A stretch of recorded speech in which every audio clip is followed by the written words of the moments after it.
Ritualistic magic using magic to settle an IOU. Is he trying to curse his debtor to death or create counterfeit notes?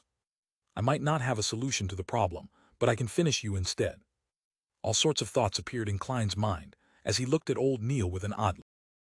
He seriously considered the possibility of calling the cops, no, of informing the Nighthawks. Old Neil shot a glance at him and said, peeved, I can see ignorance, foolishness, and the weak and shameless disbelief in your eye. Didn't Dunn tell you the maxim of the mystery prior? Do as you wish but do no harm. Although this maxim originated from the secret and evil Moses Ascetic Order organization, Beyonders who choose the path of Moses Ascetic Order have proven that it's right through their own experiences. As long as one strictly abides to it and shows the needed fear and reverence, the risk of losing control will be minimized. The contrary has similarly been established. Your suspicion towards me is an insult to mystery prior. Sorry. Klein did not hesitate to apologize. He had indeed forgotten that Dunn Smith had once mentioned the maxim. Old Neil was not truly angry. In a blink of an eye, he chuckled. A pity. Very few Beyonders choose to be seer. There is no corresponding maxim to help you. But I have Emperor Rosel's diaries. Yes, strictly abiding to the maxim has a hint of acting. Klein suddenly came to this thought as he nodded as if in deep thought. Old Neil did not continue. He removed the vases and other items from the round table and placed them in a corner. Immediately following that, he took out both a crimson red and black candle from the silver chest.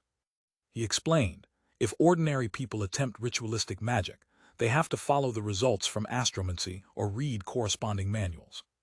They have to choose suitable dates and time.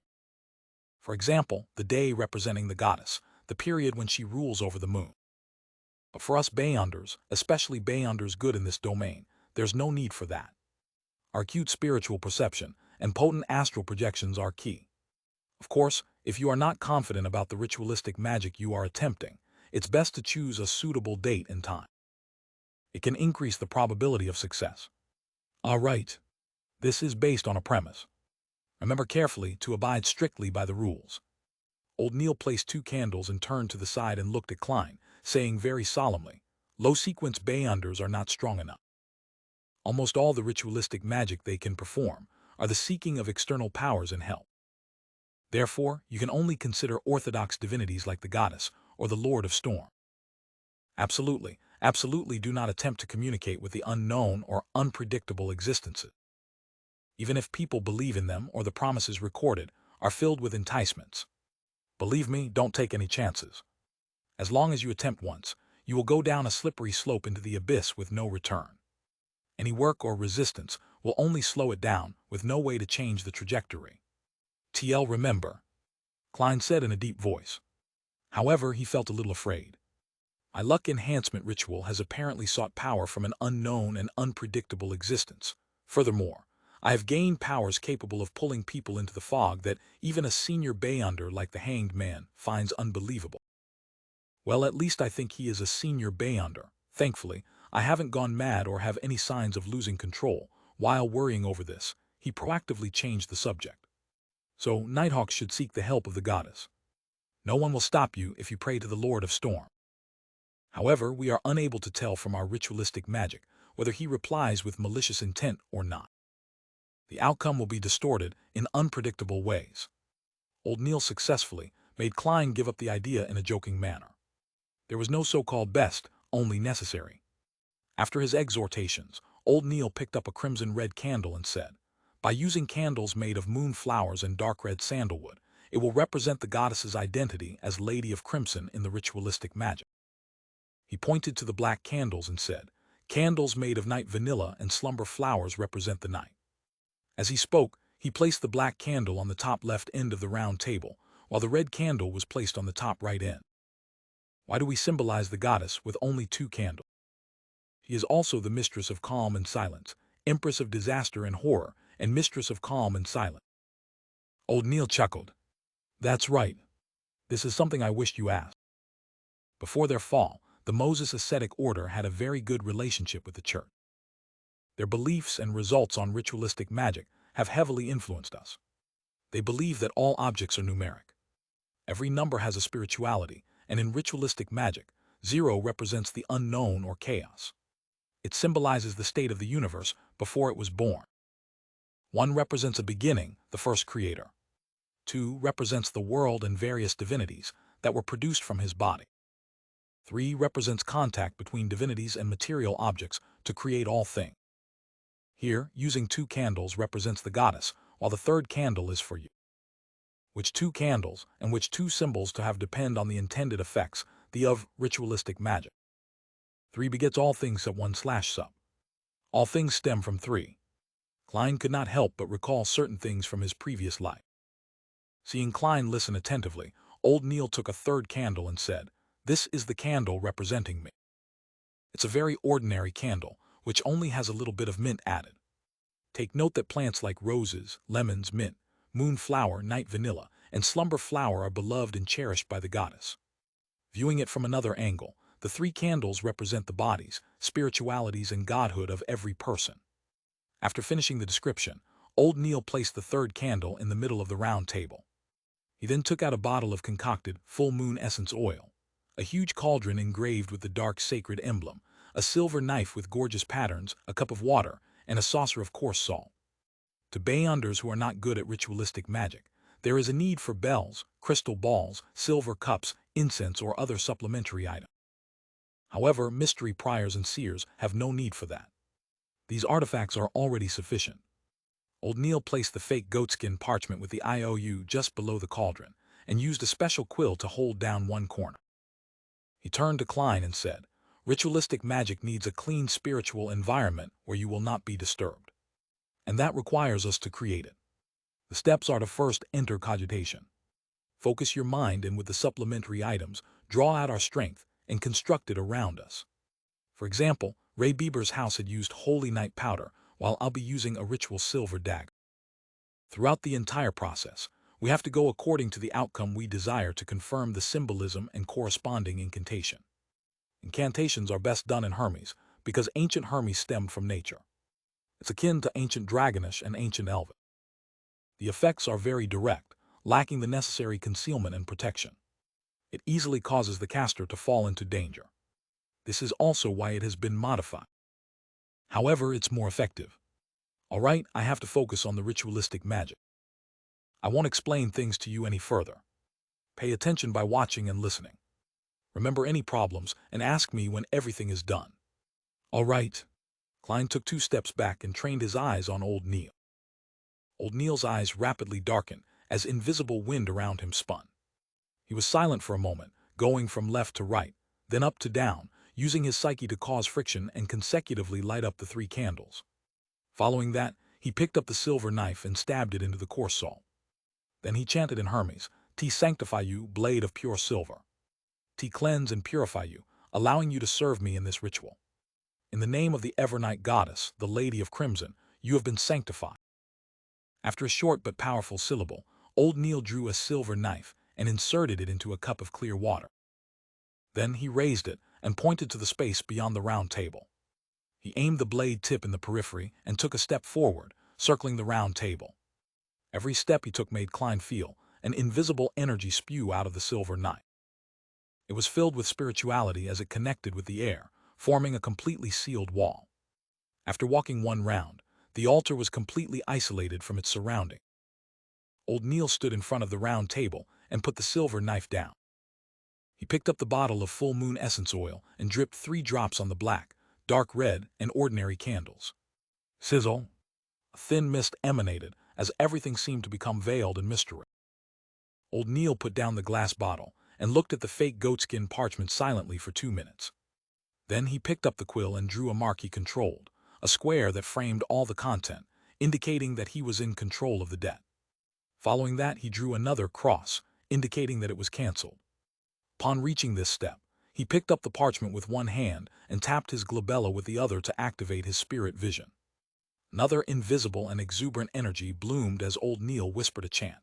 "T pray for the power of the dark night. T pray for the power of the crimson. T pray for the goddess's loving grace. Please provide me with the funds to pay this IOU. Night vanilla, an herb that belongs to the red moon, please bestow your powers to my incantation. Moonflower, an herb that belongs to the red moon, please bestow your powers to my incantation. Klein was completely flabbergasted listening from the side. All sorts of thoughts arose in him. Such an incantation can work. Although it was recited from written Hermes, isn't this way too simple and down to earth? Wouldn't the goddess be angry and multiply the debt severalfold? At that moment, the candlelight lit up suddenly. After old Neil finished his incantation, he closed his eyes for 2 minutes. He picked up the full moon essence oil and dripped 1 drop onto each of the 3 candles. Immediately following that, he grabbed the parchment and pulled it close to the candle representing me. When it ignited, he immediately threw it into the cauldron. Old Neil closed his eyes again, as he seemed to sense the burning of the IOU. He opened his eyes after a moment and looked toward the black sacred emblem on the cauldron. The parchment was already completely incinerated. Praise the lady. Old Neil tapped his chest in 4 spots, forming the shape of the crimson moon. Then he extinguished the candles in the opposite order as he lit them.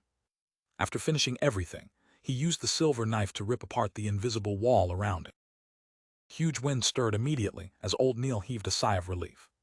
It's done. That's it. Klein asked in a daze. Has the IOU been settled? Hell, T don't know either. Anyways, it will be settled in a reasonable manner, said old Neil with a smile as he threw up his hand. This, Klein was unsure what expression or words to use as a response. Isn't this a little unreliable?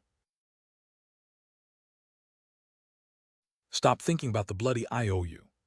Let's discuss the ritualistic magic. Old Neil put away the candles, cauldron, silver knife, and other items with a relaxed expression. Klein really wanted to shrug his shoulders like the Americans in his previous life, but ultimately could not bring himself to do something that ungentlemanly. He turned his focus toward the ritualistic magic and threw out detailed questions that puzzled him, receiving answers from them. For example, the incantations had a particular format. As long as they were satisfied and the key meaning was expressed in Hermes, the rest could be left to one's creativity. Of course, blasphemy or disrespectful descriptions were absolutely forbidden. The mysticism class lasted until noon before old Neil coughed twice.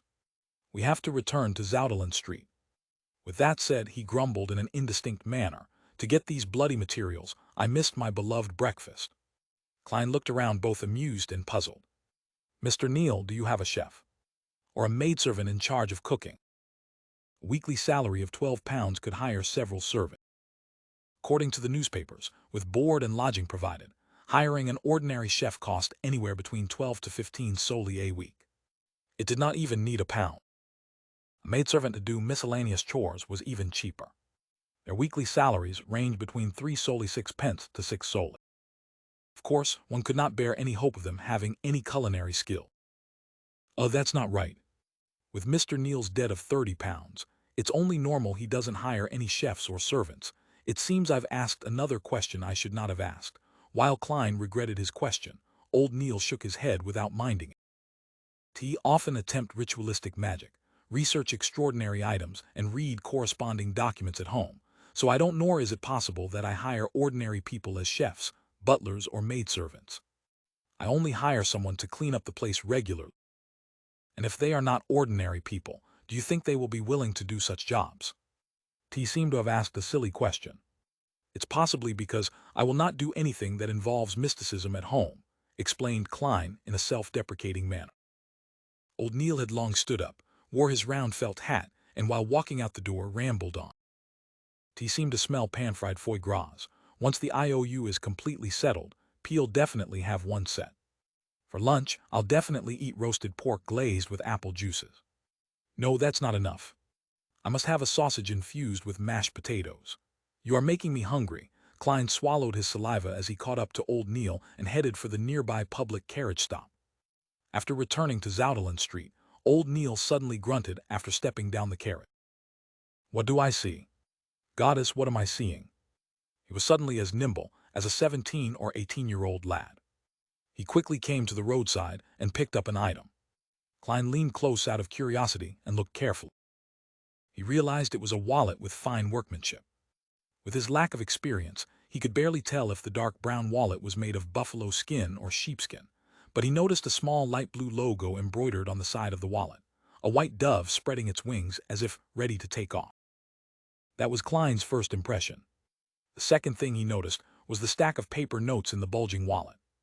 There were more than 20 gray notes imprinted with black ink, gold pounds. Old Neil opened up the wallet and pulled out the notes. When he looked at it carefully, he immediately chuckled. 10-pound notes. The Honorable Founder and Protector, William I. Wow Goddess, there's a total of 30 notes. There's also a few 5-pound notes, 1 pound and 5 solely notes. More than 300 pounds.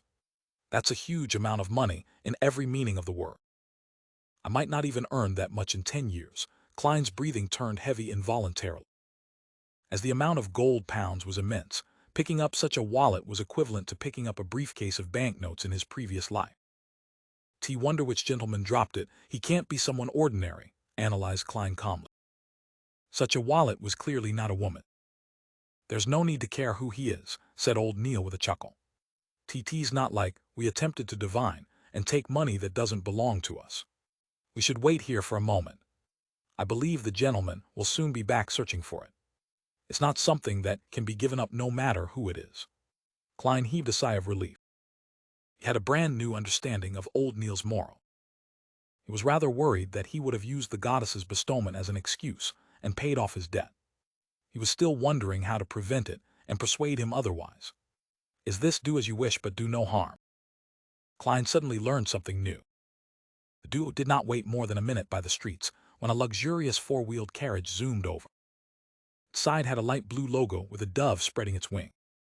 The carriage stopped, and a middle-aged man dressed in a black formal suit with a bow tie of the same color alighted.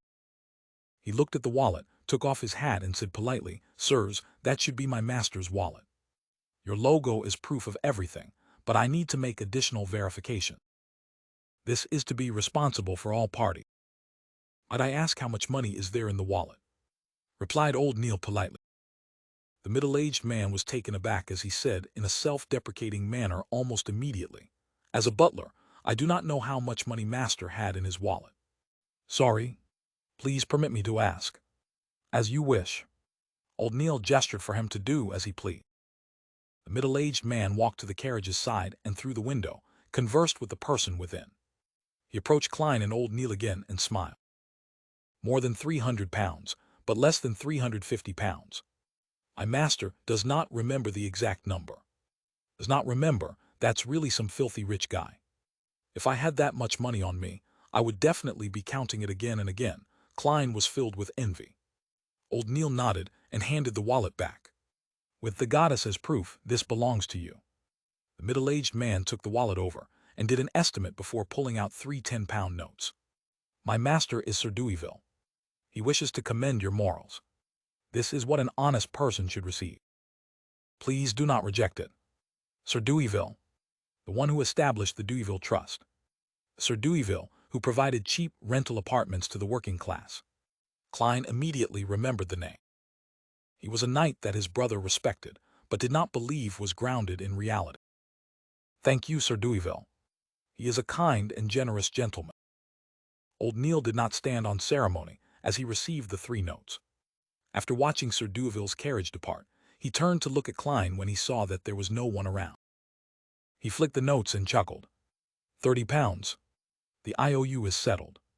I said it will be settled in a reasonable manner. This is the power of magic. Holy F-King power of magic.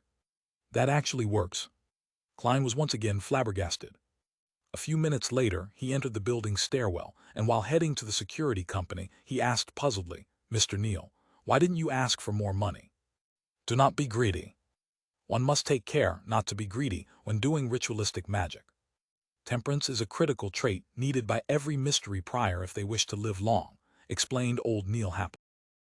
In a huge ballroom, candles were burning on a few chandeliers, emitting a fragrance that soothed the minds of people. By the sheer number of candles, they produced a light in no way inferior to that of gas lamps. There were long tables with pan-fried foie gras, grilled steak, roasted chicken, fried tonguefish, daisy oysters, mutton stew, cream soup, and other delicacies. In addition, there were bottles of Miss Champagne, Almere grape wine, and Southville red wine. They were all glistening with a tempting glow under the light. Servants in red vests carried trays with crystal cups and shuttled between the gentlemen and ladies dressed both elegantly or gorgeously. Audrey Hall was wearing a collared, high-waisted, pale white dress with engagement. Her corset was tightly fitted, while her voluminous layers were puffed up perfectly with a cage crinoline.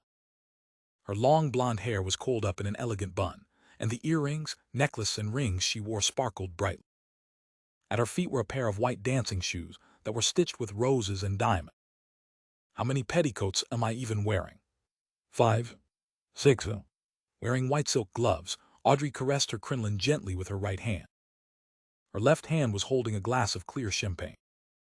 Audrey was nothing like her usual self, usually placing herself center stage of banquets and making her the focus of attention. Instead, she avoided the bustle and quietly stood in the shadows of hanging curtains by the French window. She took a sip of champagne as she watched the crowd as though she did not belong. Count Wolf's youngest son is chatting with Viscount Conrad's daughter. He likes to move his forearm to reinforce what he said. The bigger the movement of his forearm, the more unbelievable his words.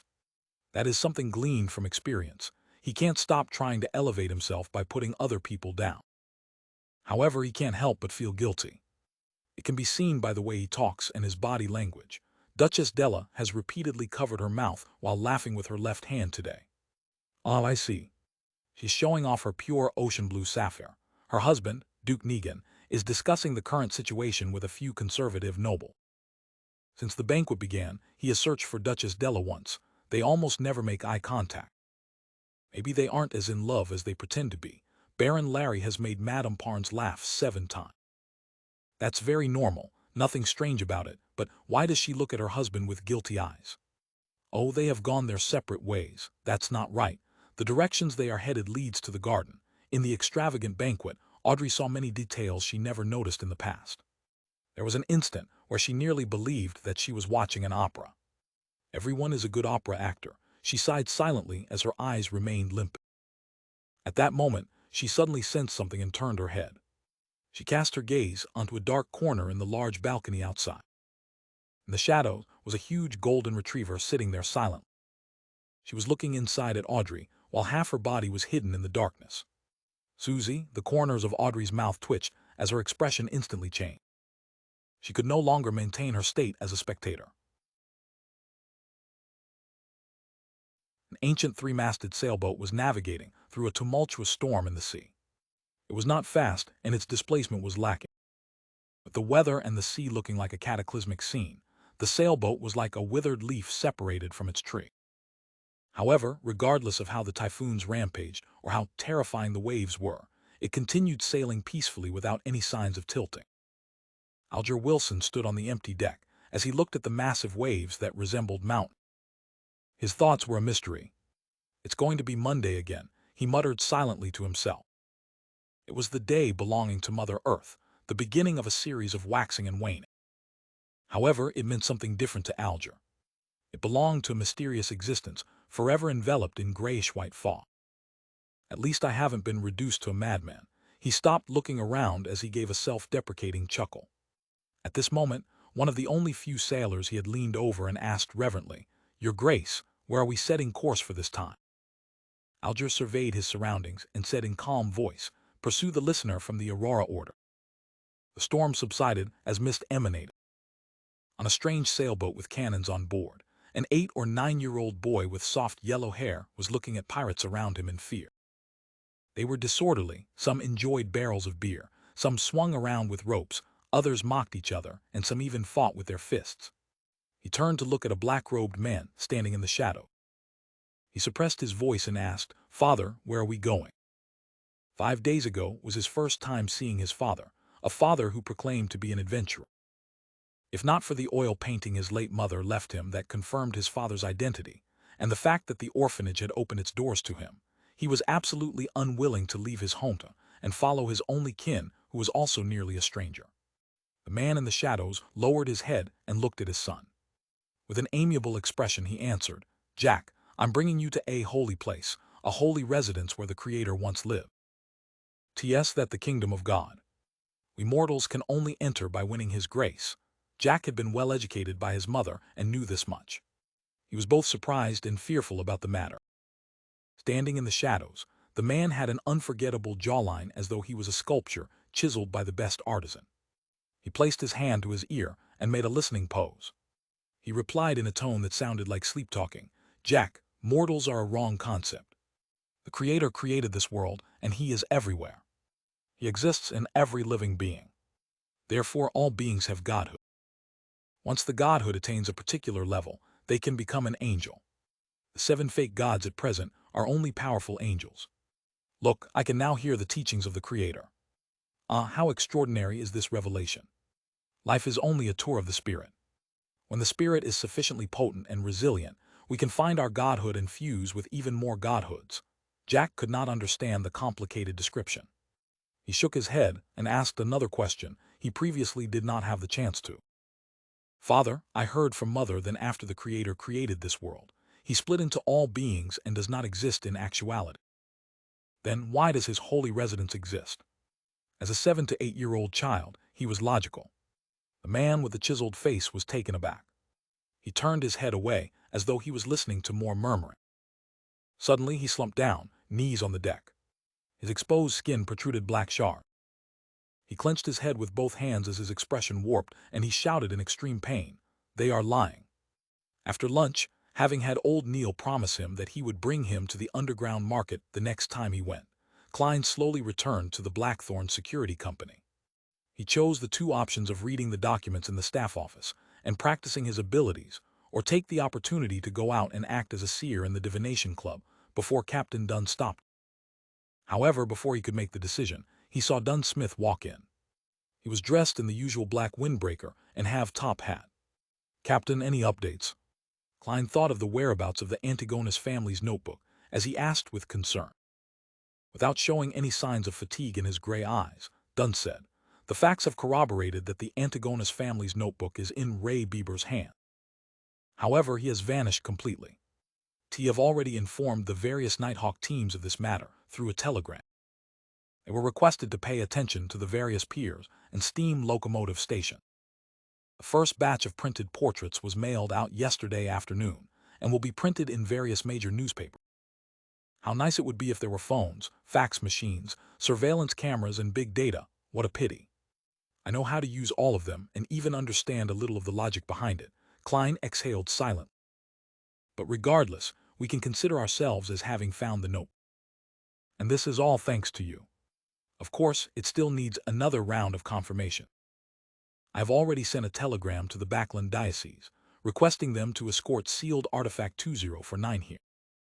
It was once a dangerous item of the Antigonus family. It can help us know if Ray Bieber is a descendant of the Antigonus family. Grade 2 sealed artifact dangerous. They can be used with care and moderation." Klein had originally wanted to ask about the sealed artifact, its special abilities, and the danger it posed out of curiosity, but he instantly recalled that he lacked the necessary clearance. He had no choice but to give up. "May Goddess bless us." Klein tapped 4 spots on his chest, forming the sign of the full moon. Dunn pushed open the door to his office and said with a slight nod, "The Goddess has always been protecting us. Klein, if you had not chosen Seer, you would be a formal member after this matter is verified. You could have chosen Sleepless, but pity, to be frank, I'm still puzzled over your choice. Although Corpse Collector is quite off-putting, you have seen Dolly as well. You should know that spirit mediums vary in strength. As for Mystery Priors, they're a good choice too. At the very least, you have old Neil as a role model, so he will make sure the risk of losing control is minimized." With regards to this question, Klein had prepared an answer from the beginning. He just never had a chance to use it since Dunn did not ask. He was only able to answer in passing. He organized his words and said, "My considerations stem from the fact that seers and mystery priors are considered beyonders with a support role. They do not need to always face enemies, for that's too dangerous. And both you and old Neil said that in the domain of mystery and beyonders, curiosity and experimentation usually brings about terrifying outcomes. Describing mystery priors as prying mysteries made me worried. So, as you know, I was only an ordinary graduate not long ago. A lack of guts is the only reason I made such a choice. I have to say that this is a very reasonable answer that goes beyond my expectation." Dunn massaged his temples and chuckled. He turned halfway as his gray eyes sized up Klein. "Continue going out for now. Do not limit yourself to the paths leading from Welch's Place to Iron Cross Street. Perhaps you might sense the notebook and help us confirm Ray Bieber's location." "All right." Klein realized that he no longer needed to be in a dilemma. He bade Dunn farewell and turned around, his heart beginning to count. 3-2, hold on, shouted Dunn. Klein turned his head and smiled. Captain, is there anything else? Dunn coughed slightly and said, well, support Bayunders have to fight their enemies from time to time. Although seers sound like they can't avoid such battles, they are not to be ignored. You have to maintain your shooting skills and work on increasing your strength. This is what I'm working hard towards. Klein pointed outside. I'll be leaving. All right. Wait a moment. Dunn shouted for him once more. As he pondered, he said, perhaps I have to consider hiring a combat trainer for you. Of course, this matter is under the premise that you become a formal member. Klein responded tersely before asking carefully, Captain, is there anything else? No. Seeing Klein's unbelieving eyes, Dunn shook his head and smiled. He emphasized again, really nothing. Only then did Klein walk past the partition divider. He bade farewell to Razan and Mrs. Oriana and headed to the shooting club for practice. With all of this done, he went to the divination club and saw the beautiful Angelica standing there reading newspapers leisurely. Home, Klein silently read.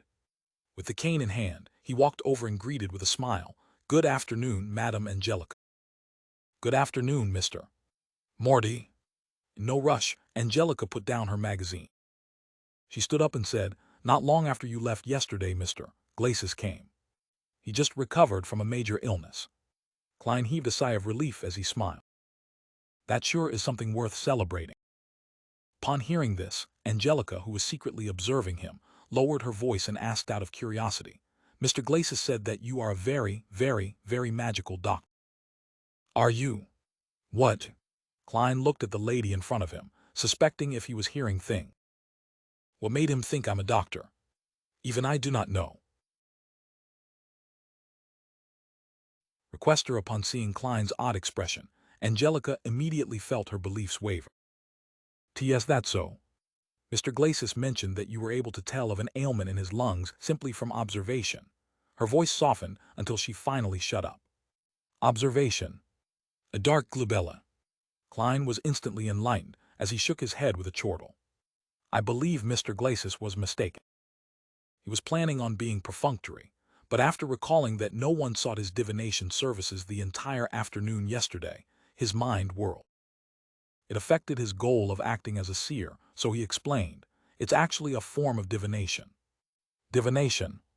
But Mr. Glacis only mentioned that you observed his fate. That's also considered divination?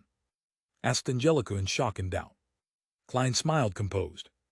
As a member of the divination club, you should know about palm reading, right? Palm reading was not patented by the Foodaholic Empire. Even on Earth, India and old Europe had developed similar principles, much less in a world with Bayonder powers. T know about it, but it seems you did not read his palm. Were you observing him in secret? Asked Angelica curiously. T was using face reading. Klein cooked up a lie. Its principles aren't very different from palm reading at a fundamental level. Really? Angelica's eyes were filled with disbelief. In order to develop his career as a seer, Klein chuckled. He pretended to be in thought as he tapped his glabella twice. He focused his eyes, and Angelica's aura presented itself. Her head was purple, her limbs were red, her throat was blue. There was no problems with her health except for some colors being duller. However, that was a manifestation of ordinary fatigue. Klein then looked at her emotions. She saw orange mixed in with some red and blue. It also meant warmth coupled with some excitement and thought. Thankfully, after realizing that there was nothing abnormal about her, Klein planned on deactivating his spirit vision. But it was at that moment when he suddenly saw rich darkness hidden in the depths of her emotional color. Furthermore, she is lacking a little of white, an eagerness to improve. Klein nodded while in thought. Mr. Morty, were you reading my face? Seeing the young gentleman in black in front of her turn silent abruptly while seriously sizing her up, Angelica keenly noticed something. She asked in a half-curious and half-worried manner. Klein did not immediately reply. Instead, he tapped his glabella lightly as he wore a look of scrutiny. Just as Angelica was feeling unease, he said warmly, Madam Angelica, there are some sorrows and pains which you should not seal in your heart. Angelica's eyes widened as her mouth turned agape. However, she did not say a word. She looked at Klein in his half-top hat with an apparent scholarly bearing. He heard him use a deep, comforting, and warm voice to say, "You need to either go mountain climbing, a game of tennis, or perform a tragic play to exhaust your body due to exercising. Let your tears flow down uninhibited, then cry and scream. Express all those emotions. That will be very helpful to your health." The moment those words entered her ears, Angelica felt like she had transformed into a statue. She stood there motionless. She tried hard to blink as she lowered her head in a fluster, saying deeply, "Thank you for your suggestion. It seems like there are many members here today." Klein did not continue. As though he had not done any divinations prior, he turned to his side and looked to the meeting room at the end of the corridor. Sunday afternoon, at least 50 members. Angelica's voice sounded a little hoarse. She only mentioned the key terms. She paused as her vocal pace gradually returned to normal. "Do you want tea or coffee?" "Sigh, black tea." Klein nodded slightly. He politely took off his hat and slowly walked to the meeting room. Only when he vanished behind the door did Angelica exhale slowly. The Divination Club's meeting room was very large. It was nearly twice the size of Klein's high school classroom. In the past, only 5 or 6 members would be present, making it look extremely empty. Now, there were dozens of fortune-tellers sitting in different spots. They filled up most of the room. Sunlight shone into the room through the few oriel windows. The members were either discussing softly among themselves or asking Hannah's Vincent questions. Otherwise, they were practicing and attempting divination or drinking coffee and reading newspapers by themselves. Such a scene made Klein feel like he was back to his schooling days on Earth. The difference was that it was noisier and more rowdy back then, without the tranquility of the meeting room. He looked around, but he didn't see familiar faces like Glacis or Edward Steed. So he casually picked up a divination textbook, found a corner, and started flipping through it leisurely. Very soon, Angelica came in with a cup of tea and left it on the table before Klein. As she was leaving quietly, she suddenly saw Mr. Morty take out an exquisite-looking silver chain from his left sleeve. There was a chunk of pure topaz hanging on the silver chain. "What is he doing?" Angelica slowed down subconsciously and focused her gaze at Klein. Klein held the silver chain with his left hand and allowed the topaz to hang above the side black tea, just short of touching the surface of the liquid. With a serene expression, he half closed his eyes and the atmosphere around him suddenly turned quiet. The topaz started moving slightly, along with the special-looking silver chain, in a clockwise direction. Upon seeing this, Angelica found Mr. Morty extremely mysterious. "The black tea you provide is great," Klein said softly after he opened his eyes with a smile. His actions were intentionally done for Angelica to see. If he wanted people to select him for his divination services, Angelica's recommendation was a very crucial factor. Since he wanted to act as a seer, Klein no longer had any reservation. He completely personified the identity. "Yes, Mr. Vannas is very picky about the quality of tea," Angelica said, stunned. Klein put away his spirit pendulum by winding it properly. Then he raised the white porcelain cup with floral design. With a smile, he gestured politely at her with his cup. Angelica returned to the reception hall, but she no longer had the mood to read magazines. She sat there, gazing into the distance. It was a wonder what she was thinking about. This continued until there were knocks on the door. She jolted awake and hurriedly looked at the entrance, only to see a lady dressed in a light blue dress. The lady took off her veiled hat with a powder blue ribbon. She looked calm and melancholic. "Good afternoon, esteemed lady. Would you like to join the Divination Club, or are you looking for a divination?" Angelica asked like clockwork. "T want a divination." The lady had a beautiful pair of eyes hidden with sorrow, and she bit her lower lip as she spoke. Angelica guided her to the sofa and explained to her how the Divination Club worked in detail. She picked up an album and handed it over. "You can pick anyone." In her low spirits, the lady flipped through the album seriously. As there were too many club members there that day, there were too many choices. It left her quite upset. "Can you recommend one? From these few pages." She pointed at the middle section of the album, omitting the fortune-tellers priced above 2 soldi and those below 4 pence. Angelica took the album and looked at it for a few minutes. She deliberated her words before saying, "I suggest this gentleman." The lady who looked uneasy took a glance and realized that it was a fortune-teller named Klein Morty. "Mr. Morty just joined the club. Is his divination reliable?" she asked worriedly. Angelica nodded with great affirmation. Another member of the club and I are certain that Mr. Morty is an outstanding fortune teller. If it wasn't for his just joining the club, he wouldn't take such low fee. T understand? The depressed girl nodded. I'll pick Mr. Morty for a divination then. All right, please hold on for a second. Angelica took the album and walked towards the meeting room. She came next to Klein and said with a suppressed voice, Mr. Morty, someone wants you to divine for them. Which room would you like to use? That was effective. My first business is here. Klein put down his teacup and nodded calmly as he said, Topaz room. All right. Angelica walked slowly ahead of him and led him to Topaz room before opening its wooden door. Klein sat behind the table that had various divination tools on it. He waited less than a minute before he saw a woman in a light blue dress walk in. She looked down and melancholic. Seizing the opportunity when she was closing the door, he tapped his glabella twice.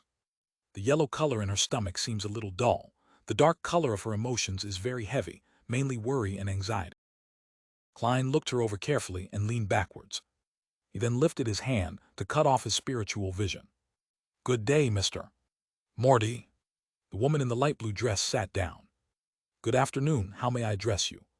Klein asked politely, not carrying much hope of getting an answer. As a keyboard warrior, he knew that many people were not willing to use their real names during divination. You can call me Anna. The girl put her veiled cap aside. She looked at Klein with mixed anticipation and doubt, and said, I would like to divine about my fiancé's situation. He traveled to the southern continent in March for a business deal. He sent me and his family a telegram last month on the 3rd, saying that he was going to set sail and return. But he did not return after 20 days. At first, I believed that his delay was due to the Berserk Ocean's weather, but as of today, it has been more than a month. The ship he took, the Alfalfa, still hasn't arrived at Inmet Harbor. The ocean that separated the northern and southern continent was called the Berserk Ocean. It was well known for natural calamities and its countless dangerous currents. If it was not for Emperor Roselle, who sent men to discover a few safer sailing routes, countries in the northern continent would still have yet to enter the age of colonization, let alone lay an underwater cable to complete a transoceanic telegraph. Klein looked at his very first client of his career as a seer and asked carefully, which divination method do you wish to use? Anna, with her beautiful eyes, hesitated for more than 10 seconds. You can choose any type that you believe will be accurate. You are the fortune teller, while I'm not. Of course, apart from cards, including tarot, I have also attempted studying them at home. I always felt they were more like toys or a game. Klein thought for a moment, his wrists leaning on the edge of the table. He steepled his hand before his face, his gaze peaceful. He said softly, then we shall use the astrolabe. He pointed to a fountain pen and stack of white paper on the table and said, write down the name of your fiancé as well as his facial features, address, and date of birth. It would be even better if you can remember the specific time he was born. From her clothes, makeup, and demeanor, Klein did not believe that she was illiterate. Anna did not reply. She extended her hand and took a piece of paper. She lifted the pen and dipped it in some ink. She started writing, pausing occasionally to think. 2 minutes later, she pushed the paper toward Klein. Klein received it and turned it around. The information on the paper read, Joyce Mayer, 15 September 1323, 2:0 p.m. Pigeon City, East Borough, 8 Stevens Street. Short blonde hair, aquiline nose. With just a short glance, Klein quickly calculated the person's spiritual number. 1 plus 5 equals 6 in the study of spirit numerology and mysticism. Adding the numbers of the day the person was born was called their birthday path number, affecting the person's life before 27. Birth month path number, calculated by adding the numbers in their birth month, affected their life from 27 to 54 years old, while the birth year path number, calculating the numbers in their birth year, affected their life from 54 years old onward. It was July 1349, so Joyce was not yet 27. Thus, Klein immediately calculated the birthday path number. The number 6 represented a balanced and harmonious life, with a heart for giving and a decent marriage or engagement. Following this, he quickly calculated Joyce's year path number. The so-called year path number was calculated by replacing the birth year with the current year. The digits were then added with his birthday path number and birth month path number to get a general understanding of the person's luck for the year. 14 plus 34 plus 4 plus 4 plus 9 equals 17. 1 plus 7 equals 8. 8 plus 9. Birth month path number plus 6. Birthday path number equals 23. 2 plus 3 equals 5. His year path number is 5, signifying that he would meet with change and accident. He would be required to take certain risks. Klein made a silent judgment after consolidating the fact. He confirmed that the information Anna gave was correct. He retracted his gaze from the paper and turned it toward Anna. Mr. Mayer set off on his journey on the 3rd of June. TF, he did not lie, that is indeed the case. Anna bit her lips. All right. Klein took the fountain pen and made a note of that. He looked at Anna with his dark brown eyes and said gently, I will begin creating the astrolabe now. I will need some time in absolute silence. Do you mind waiting outside? Angelica will provide you with a cup of tea or coffee. All right. Anna knew that some fortune-tellers had their eccentricities, so she stood up unsurprised. She took her hat with the light blue ribbon and left the topaz room. Klein locked the door and returned to the table. He followed the information and set up the astrolabe, including elements such as his horoscope and locations of the corresponding planets and stars. Throughout the entire process, he did not open the astromancy manual. He completed the setup based on his memory. Over the past few days of his mysticism studies, Klein realized that he could easily grasp and understand anything about divination, quickly turning it into instinct. Perhaps that is the ability of a seer. He completed the astrolabe and felt satisfied. He felt as though his body, heart, and soul had relaxed considerably. As he looked at the outcome, he followed the path of the horoscopes and planets, as well as other supporting details to roughly deduce that Joyce Mayer had met with an accident but would ultimately survive it. At this point, the divination was technically complete. But Klein wanted to pay much attention to his first business transaction. He hoped to build a reputation to aid in acquiring future jobs. He picked up the pen and wrote a sentence in Hermes, Joyce Mayer's current situation. He read the sentence silently and memorized the information on the piece of paper, repeating it again and again. After 7 times, Klein grabbed the piece of paper and leaned back into his chair. He imagined the sphere of light, and his eyes became darker, allowing him to quickly enter a state of cogitation. The surroundings took on an ethereal quality. A formless, boundless fog stretched above him. Klein recalled the contents of the piece of paper, then relaxed. He fell into a deep sleep in this state. He was using a dream divination technique. Repeating the question, remembering the details, and then allowing his astral projection to roam the spirit world in a dream would allow him to gain revelation. Ordinary people also had this sort of experience sometimes, but it was hard for them to recall, as the signs in their dreams were more complicated and garbled. A seer would not have such a problem, for they could see the images directly. The surroundings began to turn hazy as Klein turned half asleep. In the contorted fantasy, he saw a blond young man with an aquiline nose. He was swimming frantically in a sea of blood, nearly engulfed by the waves. But in the end, he managed to escape to shore. The image shattered and changed. Klein saw a blue house with a toy windmill at the door. That blond young man was entering the house slowly, seemingly in joy. At this moment, the image changed once again. Klein realized that he was inside a magnificent palace. The walls were destroyed and damaged beyond repair. Moss and weeds grew in multiple areas. Through the holes in the walls, he could see a mountain peak and clouds clinging close to it outside. Atop the palace was a huge throne carved out of stone. It was adorned with dull gemstones and gold. It looked as though it was not prepared for a human. This giant throne was empty and mottled, as if it had been washed over by the ages. Klein looked around in confusion. He did not understand why he would be dreaming of such a scene. His turbid mind turned sharp as he subconsciously walked out of the palace in an attempt to ascertain where he was. Suddenly, he felt a gaze fall upon him. It was a gaze that came from behind. Klein suddenly turned around and stared toward the giant stone throne, only to see a scene of countless transparent maggots slowly twitching and growing. Klein gasped. He opened his eyes and woke up from his dream. Crystal balls, tarot cards, and the prepared astrolabe entered his vision. Reality quickly replaced fantasy. The initial dream was the result of the divination, but what was the later dream about? It seemed to be targeted at me. Klein put the piece of paper down. He rubbed his temples and contemplated. He could confirm that it wasn't his fear projecting itself in the form of a dream, for he was doing the divination himself. A palace not meant for humans on the peak of a mountain, the silent stare, the contorted and weird scene of the maggots, Klein silently guessed as he recalled. Has the luck enhancement ritual communicated with that existence? Or is it a result of the Antigonus family's notebook? Right, that notebook mentioned the nation of the Evernight in the Hornisus mountain range. The palace in the dream was on a mountain peak. He made a simple deduction and was relieved that he had picked seer. According to old Neil, mystery priors could also divine through dreams, but they weren't as effective as a seer. Sigh, it sure isn't letting me go. All I can hope for is the early capture of Ray Bieber.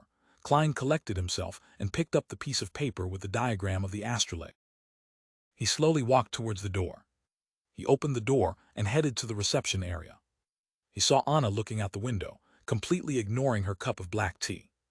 Mr. Morty, is there a result? She saw Klein in her peripheral vision and stood up in a hurry. Klein did not answer her immediately. Instead, he asked according to the revelation he received from the dream, does your house, or Mr. Mayor's house, have a toy windmill? Anna's eyes widened, shocked into silence. After a while she muttered, that was a present he gave me. It is by the door at my house. How did you know that? See, can this be divined? Klein smiled and spoke with a gentle tone. Congratulations, Miss Anna. Mr. Joyce Mayer is currently a guest at your place. If you rush back, you should still be able to meet him. He just experienced a calamity, an unimaginably painful journey. What he needs now are not questions, but consolation and a warm hug. Really? Anna asked in disbelief. The fortune-teller she knew would never speak with such certainty or give such firm conclusion. You will know if you go back immediately, Klein replied with a gentle tone and smile. Oh, Lord of Steam, is that true? Has my poor Joyce returned? Are you certain? No, I cannot believe it. Anna froze for a moment and said a few delirious words. She took out a one-solely note from her purse and did not wait for Klein to give her the change. She broke into a small jog as she left the divination club, taking a carriage back home. Does this include my tip? Klein looked at the note and shook his head with a laugh. A two-wheeled carriage steered quickly across the streets and entered East Borough. Anna watched the streets sweeping past her, feeling a mixture of unease, anticipation, and fear. It did not take long before the toy windmill entered her field of vision. She got off the carriage, showing no care for her bearing. She staggered quickly towards the door and rang the doorbell. The door creaked open, revealing a blond young man dressed in a black formal suit. He was haggard, but his eyes carried a glint of joy. He had an aquiline nose. He thought that I would miss you today, Joyce said with a smile. Oh, exalted Steam, you really are back. Anna rubbed her eyes, exclaiming in pleasant surprise. What the fortune-teller said was true. No, that was a real seer. It was simply fascinating. Thoughts welled in her mind as Anna pounced forward with tears in her eyes and gave her fiancé a warm hug. The two of them hugged silently outside the grayish-blue house. The toy windmill turned slowly, seemingly tossing all their difficulties far away. In a rather spacious living room, Anna and Joyce were seated on different sofas, separated by Anna's parents. Joyce sighed with a satisfied expression and said, Exalted Steam, I am so lucky to come back alive, to be able to see Anna again. My poor Joyce, what happened? Anna couldn't help but ask with concern. Joyce took a glance at his fiancée, and his expression turned grave. Do you still feel terrified to this day? I keep waking up from my dreams again and again. 5 days after the Alfalfa left Caesar Pier, we came across pirates, scary pirates. The only fortunate thing was that their leader's name was Nast, the pirate that calls himself the King of the Five Seas. Anna's father, Mr. Wayne, asked in shock. Although Joyce had already been there for half an hour, he did not volunteer details about his ordeal. He appeared to be fearful, perturbed, and uneasy. It was only after Anna returned and hugged him that he finally appeared to put it behind him. Yes, due to his declaration of being a descendant of the Solomon Empire, the King of the Five Seas, Nast didn't believe in killing captives. Hence, we were only robbed and didn't lose our lives.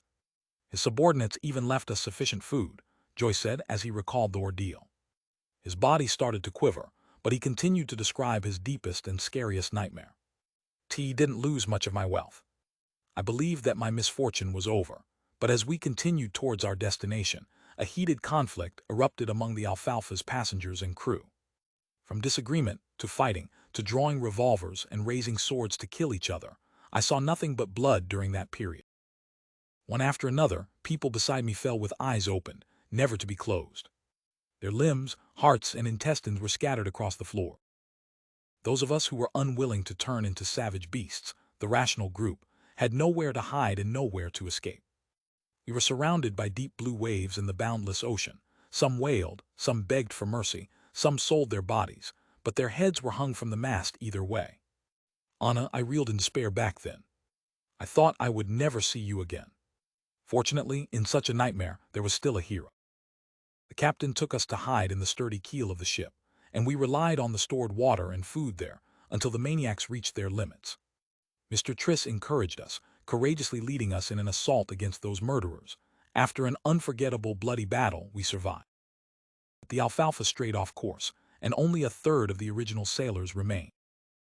When he depicted the most horrible and darkest side of the human psyche, Joyce couldn't help but recall the hero, the man that called himself Triss. He had a round and amiable face. He was shy like a girl and enjoyed staying in a corner. Only people whom he was familiar with knew that he was a very good conversationalist. But it was such an unremarkable boy who stood in front of everyone with determination in the worst of days.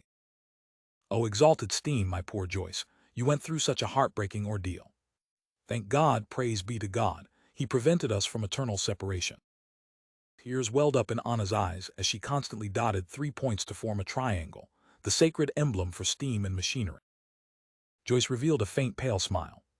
This is the reward for our faith. The Alfalfa then went through storms, lost its course, and after surmounting one challenge after another, arrived at Inmet Harbor. Due to the bloodbath that had taken place on the boat, those of us that survived were held captive by the police and questioned separately. We didn't have a chance to send telegrams home to update our loved one. When they released us this morning, I immediately borrowed some money from my friend and took the steam locomotive back. Thank God for letting me set foot on the land of Tingen again, allowing me to see all of you again. Then he looked towards his fiancée in confusion. Anna, when you saw me, I could feel your happiness and surprise, but I couldn't understand why you rushed towards the door so excitedly right after you got off the carriage. I had planned on giving you a huge surprise. Anna thought about what had happened earlier and continued in disbelief. There's nothing to hide, Joyce. As I was worried about you, I went to the only divination club in Tingen City today for a divination. That fortune teller, no, the seer told me, he said, your fiancé has returned, he's in the house with a windmill. What? The Wayne couple and Joyce exclaimed simultaneously. Anna covered her face and shook her head. T can barely believe it either, but it happened. Exalted steam, perhaps there really are miracles in this world. Joyce, that seer asked me for your name, characteristics, address, and birth date. He told me he was going to do an astrolabe divination. Then he asked me if the house with a toy windmill was yours or mine. When I confirmed it was mine, he said, congratulations, Miss Anna, Mr. Joyce Mayer is currently a guest at your place. What he needs now are not questions, but consolation and a warm hug. God, Joyce found it unbelievable and incomprehensible. Does he know me? Did someone send him a telegram? Could it be that he is familiar with the police in Inmet Harbor? No, that doesn't explain it. How did he know that I came to your place? How could he possibly know that you would seek a divination? Did you make an appointment? No, I made a selection at the last minute, Anna replied with a vacant-looking expression. Perhaps a good seer needs to be in control of vast amounts of information, even if it cannot be used any time soon. Perhaps that is the fascinating aspect of divination. Anna's father, Mr. Wayne, sighed and concluded. In the known history of more than 1,000 years and in the uncertain fourth epoch, divination has existed and has yet to disappear. I think there must be a reason for that. Joyce shook his head lightly and asked, what that seer's name? Anna thought and said, Klein Morty. In the reception lobby of the divination club. As Klein had spoken softly, Angelica knew not to go close. Therefore, she only saw Anna leave as though she had lost her soul, wearing shock and confusion on her face. Angelica briskly walked to the sofa and asked out of curiosity, was the result good? She did not dare ask the actual result, afraid of violating the unspoken rule of fortune-teller. Yeah. Klein nodded and took out 3 copper coins from his pocket. 1/8 of one solely is 1.5 pennies, right? Yes. Angelica looked at the copper coins and realized that one of them was a penny and two of them were halfpence. She quickly held it out and said, "There's an additional halfpence." Klein smiled faintly and said, "Thank you for taking care of my customer. She gave me a tip, so it's only right I give you one. It's also to thank you for recommending me," he added in his heart. "All right." Angelica felt an unknown fear of Klein, but since the reason was appropriate, she didn't refuse the offer. Klein returned to the meeting room, believing that there would be more people requesting his divination. However, he did not receive a second customer by 40 minutes past 5. It wasn't because the divination club's business was poor, but because most people had already chosen a fortune teller. They likely were recommended by others and had long determined whose services to hire. In short, I'm still lacking in reputation. Klein laughed at himself for using game terminology. He finished his third cup of Psy black tea, grabbed his top hat and silver-edged walking stick, and walked leisurely out of the meeting room. Angelica suddenly recalled Glacis's instructions, and she quickly moved to intercept. "Mr. Morty, when will you next visit the club? Mr. Glacis would like to thank you in person. T will come over whenever I'm free. If fate permits us, he will definitely meet me," Klein replied, using the tone of a psychic charlatan as though he was in character. Then he left the club before Angelica could respond and took the public carriage home. When he stepped through the door, Klein found Benson reading the newspaper and Melissa putting together bits and pieces of gears, bearings, and springs in the evening sunlight. "Good afternoon. Did Mrs. Shaw visit?" Klein asked casually. Benson didn't put down his newspaper. Instead, he lifted his head. "Mrs. Shaw's visit lasted 15 minutes. She brought some gifts, and she was very happy with the muffins and lemon cake that we prepared. She also invited us over whenever we have the chance to. She's a friendly, well-mannered lady. She knows how to carry a conversation very well, too. The only problem is their belief in the Lord of Storm. They believe that girls shouldn't go to school, but should be homeschooled instead," Melissa complained. It was obvious that she was very upset about it. "Don't mind that. As long as she doesn't disturb us, she will still be a good neighbor," Klein comforted his sister, smiling. The Lone Kingdom was a multi-religious nation, unlike the Frosic Empire in the north, which only believed in the god of combat, or the Fainapotter Kingdom in the south, which only worshipped Mother Earth. It was inevitable that the congregations from the three major churches of the Lord of Storms, the Evernight Goddess, and the god of steam and machinery had conflicts in beliefs and customs. After 1,000 years of this, they restrained each other, making coexistence possible. "Okay." Melissa pursed her lips and redirected her focus onto the pile of parts again. After dinner, Klein continued revising history. Only when Melissa and Benson showered and returned to their rooms did he wash up, enter his bedroom, and lock his door. He needed to organize and summarize what he had learned, and the problems that he encountered to prevent himself from forgetting or missing out any critical points. Only by doing so would he be able to respond to subsequent developments in the future with a clear train of thought. Klein flipped open his notebook, took out his pen, and started writing in Mandarin. Why is the key to digesting potions acting? Summary. After pausing for a moment, Klein continued writing. The essence to resolving the problems with potions is through digestion, not simply controlling it. This can be understood in a straightforward manner. Merely controlling it would be akin to using the power of potions as an external tool. A tamed beast, no matter how well controlled, would ultimately not be a part of a person. The risk of it turning on them would be ever present. As for digestion, it is to view the down potion as a part of them. They can break it down, fuse with it, absorb it, and form an overall system. I am currently certain of this point. What is more important is how acting helps in digestion. According to my experience as a seer today, I can make two hypotheses. They can be verified in the future. 1. Acting based on the potion's name changes the state of one's body, heart, and soul, making them closer to the remnant headstrong psyche of the potion's core. This results in resonance, which allows gradual assimilation and absorption. 2. The remnant headstrong psyche spirit of the magic medicine might be like a computer with complete defensive mechanism. If one wishes to attack it and break it down, they will need to find a bug, security hole, or key. The name of the potion provides a corresponding clue. Thus, we can disguise our body, heart, and soul as part of the system through acting, and so we deceive the system's defenses. This line of thought is similar to Emperor Rosel's description. No matter which guess is right, there is no escaping the body, heart, and soul, for they are the only bridge between acting and the power of potion. Klein put down his pen and looked at the paragraph of text. For a moment, he even wanted to thank the education he received from the foodaholic empire. No matter if he chose science or engineering for his further education, he was equipped with the basics of logical thought. Otherwise, there was no way he could have become a keyboard warrior, nor would he have been able to analyze his current situation. Acting might have an effect, but we'll have to wait and see for the specifics, Klein guessed. After that, he wrote down his second question. Why would a seer, being more well-learned and professional in the domain of mysticism, be lacking in means when it comes to direct combat? Wouldn't being more well-learned and professional make a seer even more powerful, giving them the ability to discover a way to defeat their enemy? The reasons could be, first, just like the web novels I've read in the past, I have transmigrated to a game world that has become reality. Thus, different jobs come with different specialties that have to be balanced against each other. But up to this point, there has been no sign of this world being a game, nor are there signs of mission-like developments. I'll put this reason on hold, but it's very unlikely.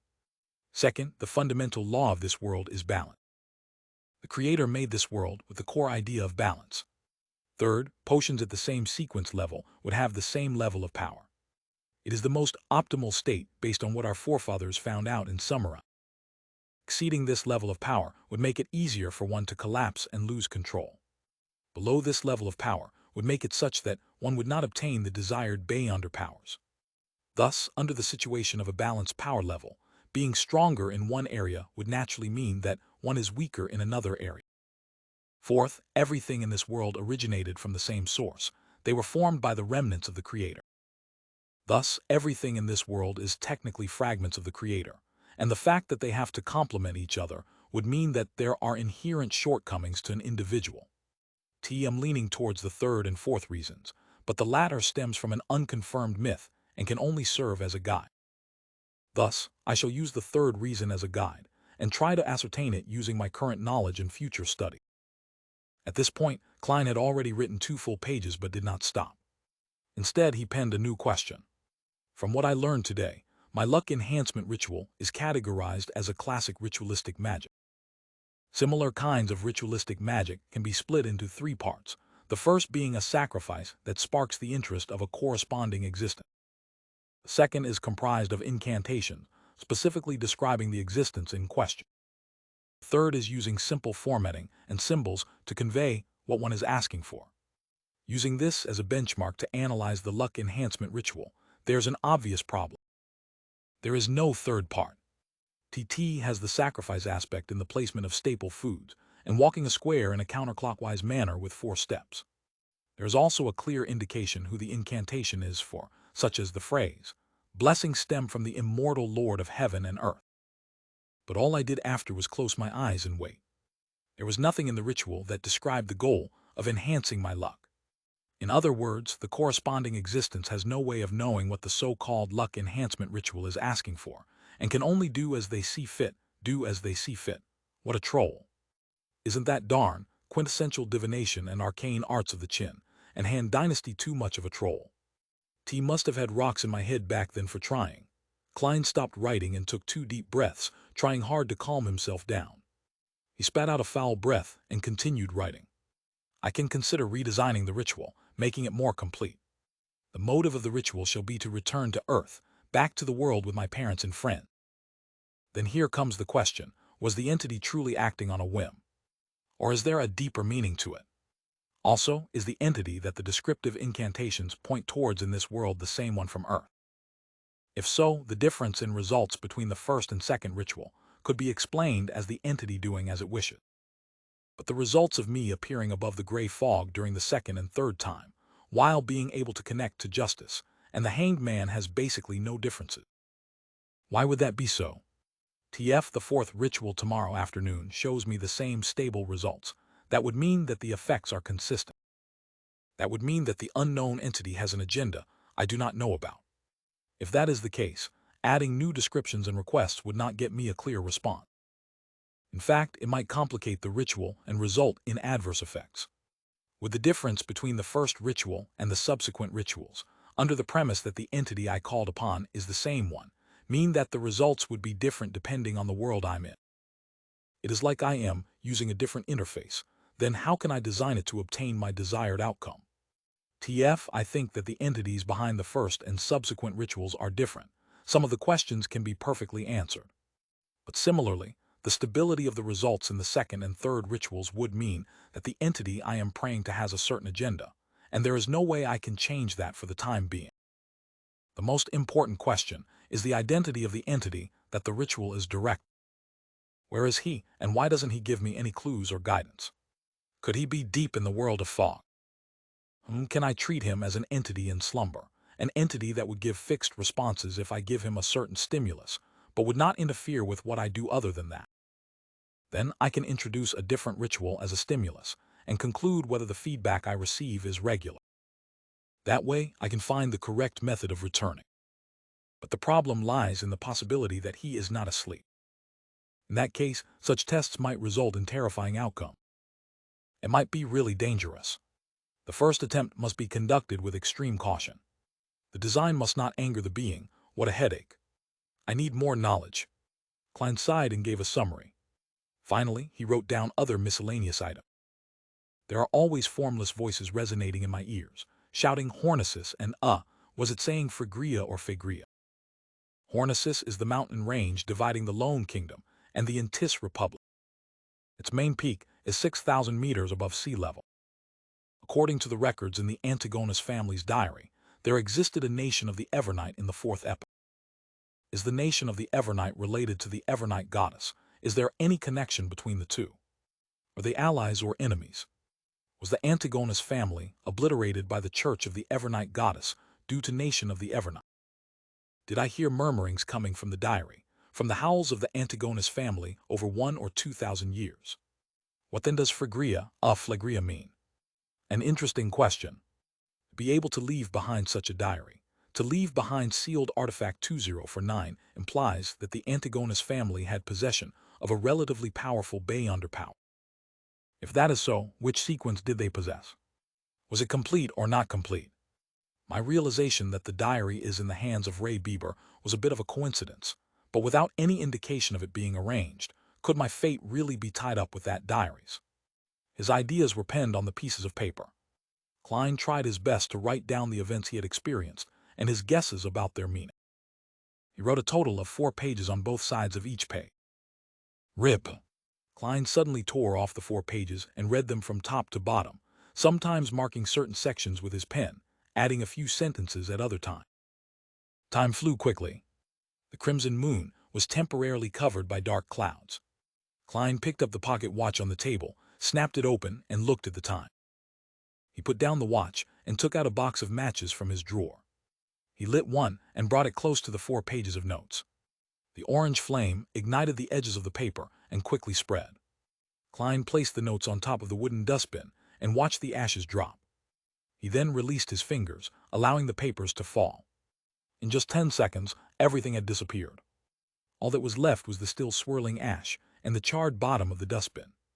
As there was Emperor Rosel's secret diary in this world, Klein did not dare leave behind any evidence that he knew how to write Chinese.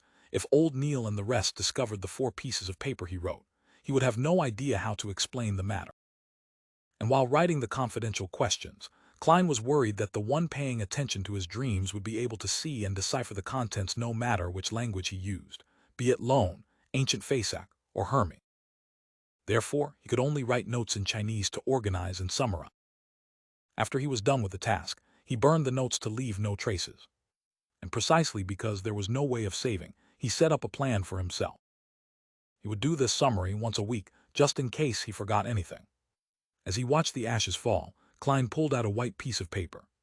He wrote the title, "To My Respected Mentor."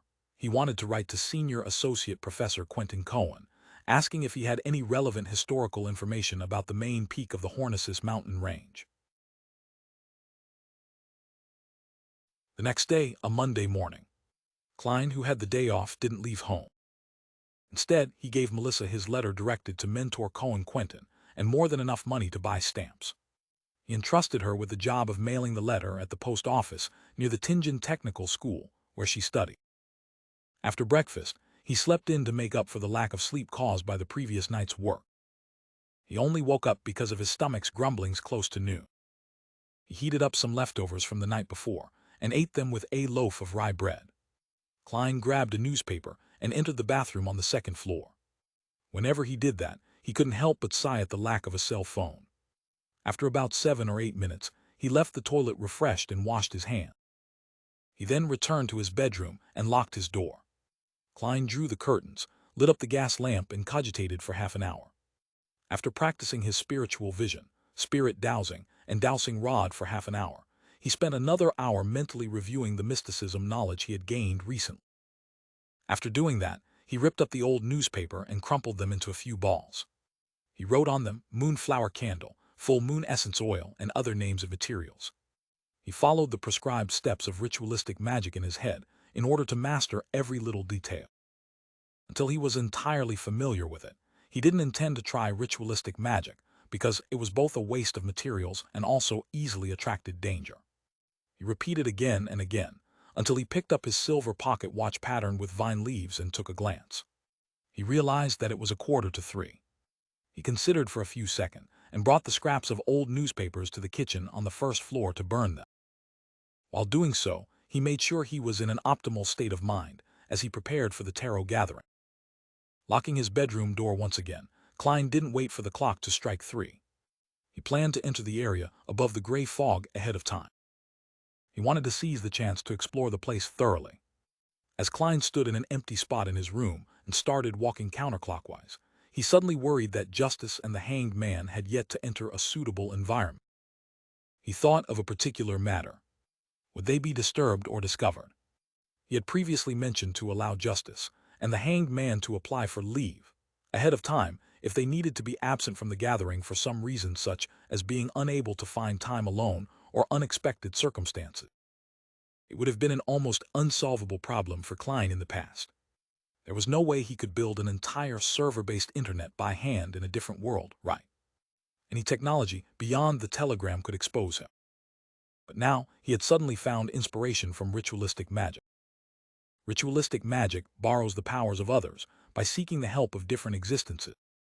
Similar incantations would make it clear who it is directed to in the beginning, such as the Evernight Goddess or the Lady of Crimson. It would be a description of the unknown and clandestine existences. Then, can I amend the chant and redirect the beginning of the chant towards myself? Direct it at me.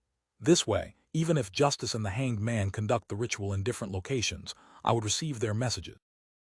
Klein suddenly felt fresh insight as he began analyzing the likelihood of the method working. There are 2 difficulties. First, one, I'm not an incredibly strong high-level sequencer. Even if the description of the incantation was directed to me, I couldn't possibly receive the request. Second, how can I ensure that the description of the chant is directed at me accurately and doesn't stray away and hit some other unknown existence that fits the description? That would be incredibly dangerous. Klein paced back and forth, deep in thought for a possible workable solution. He went in circles with silent footsteps. Then he naturally linked the matter with the mysterious world of the gray fog. Even if I can't receive the message, that doesn't mean the gray fog can't. Its connection with the crimson stars can drag a person into the space directly, regardless of where they are in the physical world. T could consider tying myself to the mysterious space together during the directed description, in accordance with this train of thought, even though I might not immediately receive the request. When the other party is holding the ritual, I will still be able to see the corresponding messages whenever I enter the gray fog. To put it simply, it is the difference between being online and offline on an instant messaging system. Klein became more excited the more he thought. He felt that his idea was worth a try. What kind of description could be used to precisely direct a message to me and to the gray fog world? He started thinking about the actual detail. In fact, he had an incantation that would definitely work. It was none other than the lone translation of blessings stemmed from the celestial worthy of heaven and earth. But herein lies the problem. He would lose control of the gray fog and lose his leading role. He could only exclude it. Fool from an alternate world. No way. It is quite accurate, and there is almost no other existence that fits the criteria, but it would expose my biggest secret. Klein thought of one incantation after another, but he crossed off each one. After about 7 to 8 minutes, he finally decided on the description of the first paragraph that directed to him. The fool that doesn't belong to this era. It was obviously not accurate enough, therefore, Klein quickly added, the mysterious ruler above the gray fog. The combination of the two lines practically limited it to him. Furthermore, he had tied the gray fog to him. TD still a little short. I cannot eliminate the possibility that there are multiple spaces and rulers above the gray fog. I cannot eliminate the fact that the description might be directed to the spirit world. Klein creased his eyebrows and planned on making it more certain. He thought for a full minute and finally decided on the last part of the description. The king of yellow and black who wields good luck. It shared a similar meaning. Blessings stem from the exalted theurge of heaven and earth.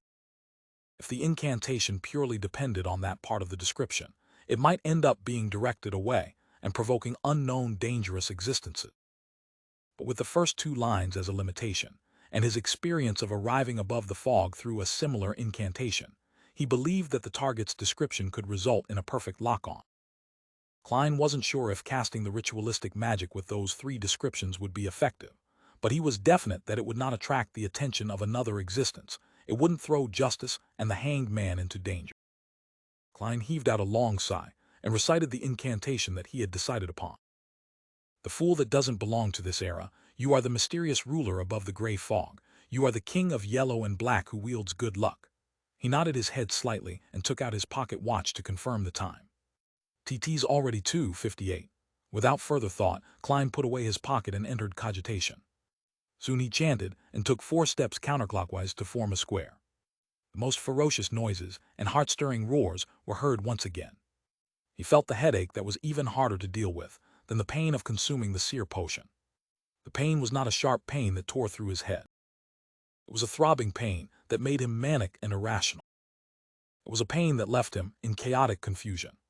Klein controlled himself using cogitation and tried hard to ignore the voices. The muttering and murmurs receded like the tide. His body became ethereal, along with his spirituality. Everything seemed to float. The boundless gray fog appeared before his sight, the crimson stars at varying distances from him, just like pairs of eyes. Above the gray fog stood the palace, lofty and towering like the home of a giant. It was as though it had been there for millions of years. All Klein did was will it, and he disappeared from where he was, reappearing at the seat of honor at the long bronze table with 22 high-backed chairs. The effect of the ritual is definitely fixed, Klein muttered. He tapped his glabella gently and allowed the fog to engulf him, once thicker than before. According to the description of the Hanged Man, if Justice had become a spectator, it would be best not to reveal any of his tics before her. Without any time for exploring, Klein extended his right hand and formed an invisible connection, connecting him to the 2 familiar crimson stars. On the roaring blue waves of the Sanya Sea, an ancient sailboat was sailing with the wind. Alger Wilson locked himself in the captain's cabin and made Ghost Ship provide him the best protection. He opened the pocket watch before him and laid it next to the brass sextant. The clock was ticking without joy as it exuded nervousness. When the hour hand, minute hand, and second hand aligned, there was an explosion of crimson before Alger Wilson. It ignored the layers and layers of protection he had placed over himself. His sigh reverberated across the captain's room. Backland Empress Burrow. Audrey Hall laid against a down feather pillow and glanced at the yellow paper in her hand. Her gem-like eyes looked like they had 2 souls spiraling slowly in them. Her gaze was calm and cool, as if she were waiting for a play to begin. As the crimson red erupted, she looked at herself being swallowed with complete detachment. Above the gray fog in the magnificent palace, on the ancient and mottled long bronze table, Klein, who had already activated his spiritual vision, looked over when Audrey Hall's figure began to form. He was not surprised to see that the colors deep in her aura had blended together. It became pure and serene, like a lake that was clear and reflective. She really did become a Beyonder. Klein was just about to move his gaze away when he suddenly saw the chair belonging to Miss Justice Chain. The bright stars on the back of the chair moved swiftly, forming an illusory constellation that didn't belong to reality. That constellation was familiar to Klein because it was one of the symbols of mysticism. It was a symbol that represented Giant Dragon. Spectator Giant Dragon. Klein restrained himself from shaking his head and looked over at the back of the hanged man's chair. Typically speaking, it was impossible for him to see the back of the chair from his angle, but this was where he was in control. Everything presented itself according to his will.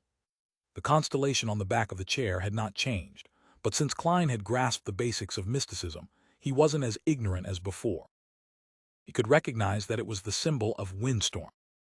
Sailor, keeper of the sea, windstorm, that's reasonable. The color deep in the hanged man's aura is much purer than it was. Has he leveled up? Oh yeah, what about the symbol behind my chair? Klein suppressed his impulse to look, rapped the edge of the long table thrice just like before, and smiled as he said, "Congratulations, Miss Justice, you are a Beyonder now." He can tell straight away. Audrey was stunned and smiled faintly. "Thank you, Mr. Fool, and thank you, Mr. Hanged Man." "That was much faster than I thought," Alger Wilson said honestly. Klein didn't continue the topic but tapped his glabella and said with a smile, "Lady, sir, have either of you found Roselle's diary?" Upon hearing the fool's question, Audrey did not immediately answer like in the past. Instead, she widened her crystalline eyes and glanced at the hanged man with a scrutinous attitude. Alger subconsciously subdued his body motion. After a few seconds of silence, he said, "I found 2 pages of the Emperor Roselle's diary and have memorized their contents." "To have 1 page," Audrey, whose vision was obscured by the fog, said as though she was removed from the conversation. "Pretty good." Klein did not allow his joy or his disappointment be noticed from his voice. He felt joy as there were 3 full pages, but disappointment also because there were only 3 pages. Their initial search for the diary was definitely easier, for all they had to do was ask through their connections and channels they were already familiar with. Collecting the pages would become more and more difficult as time went on, as it would involve more and more elements. "Should we express them now?" Audrey inquired with a calm tone. "Yes." Klein simply nodded. He maintained his posture without any change. He had to be cautious in front of a spectator. As he finished his sentence, pieces of yellowish-brown goatskin parchment and dark red fountain pens appeared in front of Audrey and Alger. The 2 of them picked up their pens and started to recall the symbols they had seen. They also infused the emotions of expressing them out. Silently, lines of text appeared on the goatskin. Some of them appeared proper, some delicate, others slanted. In a mere minute, the contents that Alger and Audrey had forcibly memorized were all written. Klein willed the 3 pieces of parchment into his hand. He gave the pages a cursory glance and realized that some of the grammar was wrong. There were also missing and wrong words in the content. But experimentation had proved that incorrect sequencing of words to some extent did not affect the overall comprehension of Chinese.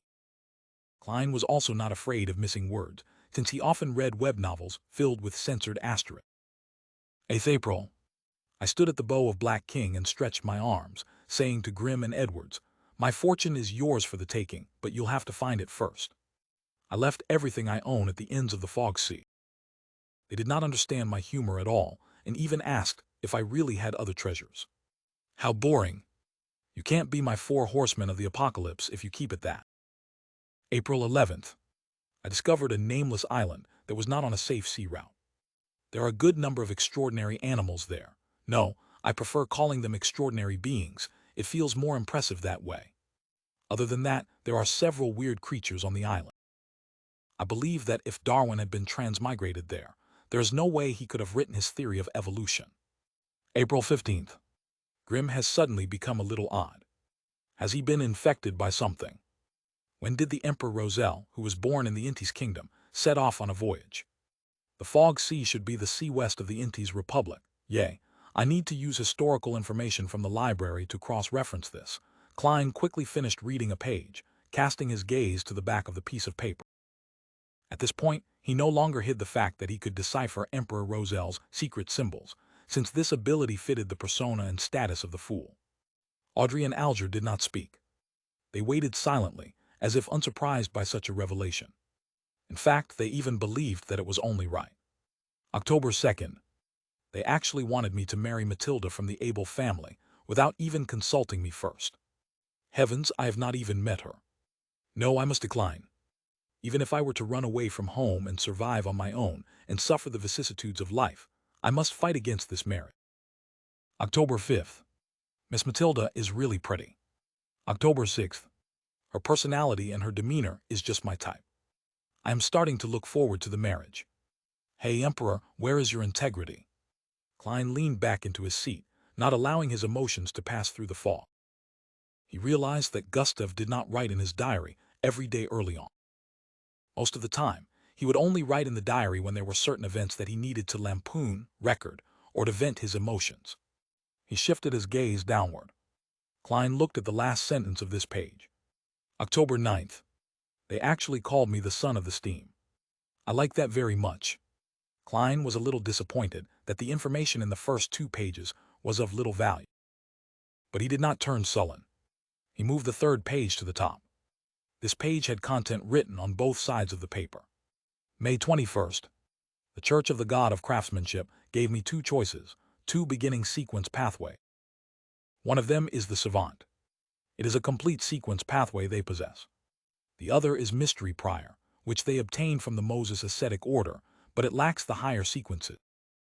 May 22nd. My choice was easy, Savant. The Savant has a complete sequence pathway. Although wielding more information on mysticism can aid my return home, the problem is that if I am not strong enough, there is a need to acquire external help for transmigration. And I do not know if this external entity would be good or bad, benevolent or malicious. I cannot control it, and thus it could be very dangerous. In that case, why not strengthen myself in return by relying on my own power? Thus, the complete sequence was the most important factor in my consideration. May 23rd. I have become a savant. With the power of the potion, I actually recalled all the knowledge I had learned in the past, such as physics, chemistry, etc. Have not only recalled the knowledge, but I understand it more deeply, as well as its possible applications and implications. Haha, this is a job, specially tailored for a transmigrator like me from an alternate realm. I will be able to express my advantage to the greatest extent. I have to say that if I were to return in my present state to the 3rd year of high school, I would definitely become top scholar. If I could further specialize in an area, it wouldn't even be too hard for me to become a scientist. May 26th. I'm enjoying my status as a savant. Something odd worth mentioning. When I address myself as a savant, doing things that are in line with this role, the murmurings that drive me crazy become considerably softer. I have also been able to control my occasional temper outbursts. I have also recalled the matter regarding the diary. This the acting that the mysterious Mr. Zaratal mentioned. This could be key in resolving the side effects posed by potion. As Klein read the diary page, he had a deep realization that there was a fundamental difference between how he and the Emperor Roselle did things. For example, regarding the matter of returning home, Klein considered grasping in-depth knowledge of mysticism to avoid risks and accomplish his goal, while Emperor Roselle preferred to rely on himself and face the risk. I have to say, I envy people like that sometimes. Perhaps everyone yearns for something they do not possess, of course. I also have to consider strengthening myself. Both of these are important, Klein thought, sighing a little. The description provided by Emperor Roselle about acting instilled Klein with confidence that the conclusion he made about acting yesterday was more or less correct. He put the 3 diary pages down, looked up at Justice and the hanged man. He smiled and said, "My apologies, I was too absorbed in reading them." Audrey calmed the envy in her heart and smiled faintly. T can understand. I hope to one day be able to exchange information about the diary's contents. That will require a price. Klein smiled and glanced at Justice, then swept his gaze toward the silent hanged man. Audrey put her palms together and placed them in front of her. Mr. Fool, Mr. Hanged Man, I have 3 questions to ask. If you think that the answers warrant a high price, tell me what you want. I will try my best to seek it. No problem, Alger answered succinctly. Klein nodded and leaned back further, making himself comfortable. Audrey thought for a few seconds and said, "The first question is, what does acting really mean? I realize that the remnant psyche in the potion has minute effects on me. Is that because I've been acting as a spectator all this while?" Alger did not speak. Instead, he looked at the fool, as though waiting for him to give an answer. Klein rubbed his finger on the edge of the table and said in a relaxed tone, "Let me explain this with an analogy. Imagine the core powers of your potion as a tightly guarded castle. The remnants of the psyche that can cause a lashback resides within that castle. Our goal is to get rid of it and become the true master of the castle. There are two ways we can do that. The first is to forcefully invade the castle. There is no guarantee that this will work, and you will most definitely injure yourself unless you can suppress it with absolute power. But of course, we are not equipped to do that. The second way is to get the owner of the castle to extend an invitation. This invitation can allow us to slide through the scrutiny of the guards and infiltrate the castle. We can then easily finish off the enemy. But the problem lies in the fact that this invitation specifies the facial features and characteristics of the guest. Thus, we have to disguise ourselves and act as the guest. Do you understand? Alger immediately asked, as if he had anticipated this reply. Then the aforementioned invitation is the name of the potion sequence. That's right, Klein answered with great affirmation. Audrey froze for a moment, having the sudden feeling that she completely understood what acting meant. She immediately exited her spectator state due to her excitement. She praised in joy, "What an exceptional method, I think it fits your title. Its style is very compatible with the Fool. I would never have believed that acting would have such an effect. Luckily, I have been acting as a spectator the past few days." She paused for a moment before saying, "I think that this is a very valuable answer. My heart is not at ease accepting it for nothing. Mr. Fool, what do you need in exchange?" "Of course, I still remember that I owe you a page of Emperor Roselle's diary." "More pages of Roselle's diary, or—" Klein paused for a moment. He had wanted to get information about the sequence regarding the seer, but felt that such a low-level request would ruin the mystical image of the Fool. Thus, he chose to give up on it and planned to ask them discreetly some other day. "I just advanced recently and have yet to completely digest the seer potion." He consoled himself and added on without expression, "Anything regarding the Antigonus family, even if I'm already aware of them myself." Alger remained silent for a few seconds. He looked at the top of the long bronze table for a moment before slowly opening his mouth. "Mr. Fool, I believe I can pay you back immediately with the information you requested just now." "Slate, no problem." Klein tried to maintain his unchanging deep tone. He rested his left elbow on the armrest of his chair and supported his forehead slightly with his fingers, posing as though he was listening calmly. Alger deliberated over his words and said, "The Antigonus is an ancient family. Their history can be traced back to the Cataclysm epoch before the Fourth Epoch and is related to the Second Blasphemy Slate." "The Second Blasphemy Slate? There's a Second Blasphemy Slate. How many are there?" Klein's pupils shrank, and he nearly changed his posture. According to what the Hanged Man and Justice have said previously, the Blasphemy Slate contained the profound mysteries of the 22 paths of the divine.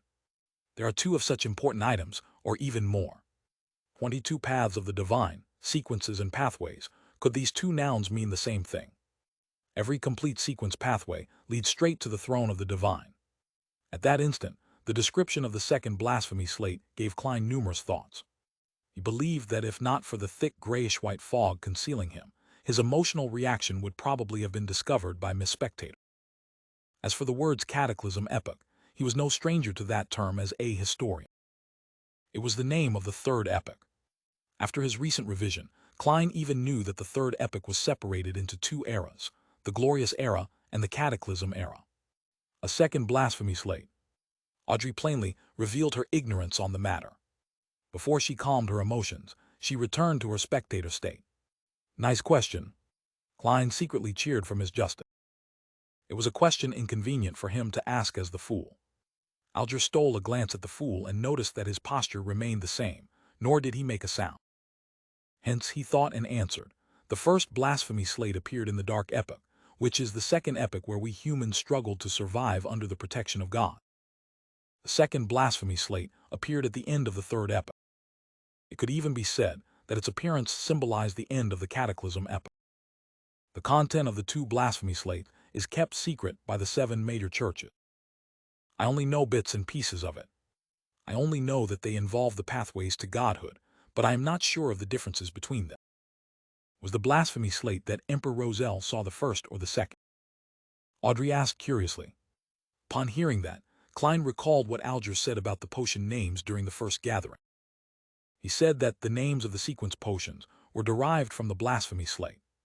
Similarly, Captain had also mentioned that the formation and completion of the potion system was thanks to the birth of the Blasphemy Slate. That indirectly confirms that the pathways to godhood are the sequence pathway. Klein answered his earlier question silently. Then Alger simply replied, the second one. The glint in Audrey's eyes diminished, and she returned to her spectator state. She did not continue asking questions. Instead, all she did was focus her gaze on the hanged man. It was obvious that her scrutiny made Alger uncomfortable, but he suppressed the emotions within him. He lowered his voice and continued. During the Solomon dynasty in the fourth epoch, although the Antigonus family was considered an illustrious part of the aristocracy, they didn't do anything very memorable until they supported the establishment of the Tudor Empire. They then stood right in the middle of the stage of northern continent. In that period, Antigonus, Ammon, Abraham, Jacob, and others were illustrious names of the human kingdom. However, after the War of the Four Sovereigns, the blood emperor from the Tudor Empire perished. They fell from the top of their pedestal and are now hunted by the seven gods. I'm not sure about the actual process, but I do know that the Antigonus family was destroyed at the hands of the Church of the Evernight Goddess. Mr. Fool, if you'd like to know more, I'm afraid that you can only obtain the information from the Church of the Evernight Goddess or from the few ancient secret organizations. You know which few I'm referring to? I don't, Klein nodded while feeling bitter inside. Okay. The secret order is one. Captain and Old Neil mentioned the Moses ascetic order. I wonder if the psychology alchemists count. While he mentally checked off the candidates, Alger provided him with the last bits of information. Similarly have no idea which sequence pathways the Antigonus family held. There are only two adjectives that appear repetitively in the descriptions of the Antigonus family, and those are strange and terrifying. Strange and terrifying, thinking back to the notebook, the original Klein and his classmates, and what happened to Ray Bieber's mother, it really is aptly worded. Klein continuously rapped the edge of the long table with the tip of his finger a couple of times. Then he slowly began to speak. Very well, I'm satisfied with the payment. The reason he continuously rapped the long table lightly with his fingers was to emphasize the action, to make justice, and the hanged man believed that he had a habit of rapping in order to conceal the fact that the same motion was used to activate and deactivate his spirit vision. "'Tis my pleasure." Alger did not say anything else. Audrey took a look at the hanged man and then the fool. She smiled faintly and said, "Then, I shall ask the second question. What is the name of the subsequent potion for spectator? Where can I find the clues?" I'd also like to ask so straightforwardly, but different choices lead to different difficulties. Klein did not speak, but cast his gaze towards the hanged man. Alger remained silent for a few seconds before saying, "I'll answer the question for free because I led you on this pathway. The subsequent sequence for spectator is sequence 8 telepathic. The ancient name of sequence 7 is psychoanalyst, but is called psychiatrist now. This is what I found out from a member of the psychology alchemy. I think they should have quite a number of potion formulas for this pathway." Psychology alchemists, spirit medium Dolly was rather approving of their theory, but Captain thought of them as evil and crazy. Klein listened while in deep thought. "Do you know the whereabouts of that particular psychology alchemist's member?" asked Audrey as her eyes beamed with joy. Be it telepathic or psychiatrist, both names appealed to her aesthetics. Alger gave a rare laugh. "I do. He's immersed in the seas around Sonia Island. I sank him with my own hands. If you would like to look for the psychology alchemists, I have to apologize since I severed the clue." He was not worried that justice would find his identity through his description, because he did that on his own, out of the public eye. Sank, Audrey was at a loss how to reply or what expression to wear. She drew a deep breath and suddenly failed to maintain her spectator state. She asked bashfully the third question. "If, and I'm saying if, a normal animal were to drink a sequence 9 potion, what would happen?" "What kind of a question is that?" Klein tapped his glabella unnoticeably with his finger that was supporting his forehead. Very quickly, he saw the changes in color and noticed that Audrey's emotions had turned frantic, nervous, and a little ashamed. Could she have done something that stupid? Klein was astounded, but didn't find it strange. After the past 2 gatherings, he was certain that Miss Justice was quite an airhead. The hanged man, Alger, was obviously dumbfounded as well. He took a while to reply. "Normal animals do not have the brains of humans. They wouldn't be able to learn cogitation in a timely manner. Therefore, it would most likely lead to immediate death or a breakdown into a monster. However, if they survived the initial ingestion of the potion, they should become an extraordinary creature.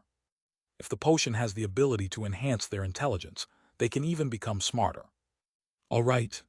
Audrey breathed out a silent sigh and nodded while saying with a relaxed tone, I have no other questions. Alger considered for a moment and did not mention matters regarding the Aurora Order or the listener. Similarly, he shook his head and said, Nor do I. T have something. Klein didn't change his posture but said with a smile, It will require your cooperation. He had yet to turn off his spirit vision, and he immediately saw that the hanged man was showing signs of nervousness, while Miss Justice was too simple-minded to show fear or carefulness. Before they could reply, Klein comforted them, Don't worry. It's trivial. If it succeeds, it will be beneficial to you, so I wouldn't be paying extra remuneration. Go ahead. Audrey instinctively entered the spectator state, but she couldn't see through the thick gray fog engulfing the fool. As you will, Alger replied, steadying himself. Klein moved his fingers and smiled when he said, Previously, I said that we would do some experiments to enable you to ask for a leave of absence. That way, you do not have to worry if you have to be somewhere inappropriate on a Monday afternoon. That's our wish. Audrey loosened her tightly knitted eyebrows. Alger thought and said, What do you need us to do? You could try a piece of ritualistic magic during your free time. It need not be too formal. As long as you are in an environment that won't be disturbed, put 4 brand new candles on an altar, placed on 4 corners respectively. It's best if they are candles with a sandalwood scent. Put a loaf of white bread near the candle on the top left corner, a bowl of faina potter noodles near the candle on the top right corner, paella by the candle on the bottom left corner, and a daisy pie by the candle on the bottom right corner. Use a silver knife to make a sealed spiritual environment. Klein described his modified version of the luck enhancement ritual and taught Miss Justice how to create a spiritual environment for free. To be frank, as the ritual was targeted at himself, Klein believed that the former part, which was intended to attract the interest of an entity, could be omitted completely. However, he still worked hard to make the procedure seem important. Of course, it didn't comply with what old Neil taught about gods being second and oneself being third. Mix moon flowers, gold mint, slumber flowers, fingered citron, and rock rose together, then distill it. Extract it for its essential oil, then pour a drop onto each candle. Audrey listened with piqued interest as she recorded all that he said. When he was done, she asked, What about the incantation? Mr. Fool, what's the corresponding incantation? Alger stopped writing with the fountain pen in his hand as well. He turned his head to look at the fool. Klein, who was immersed in the gray fog, tapped the edge of the long table with his finger lightly and said calmly and monotonously in Hermes, The fool that doesn't belong to this era. You are the mysterious ruler above the gray fog. You are the king of yellow and black who wields good luck.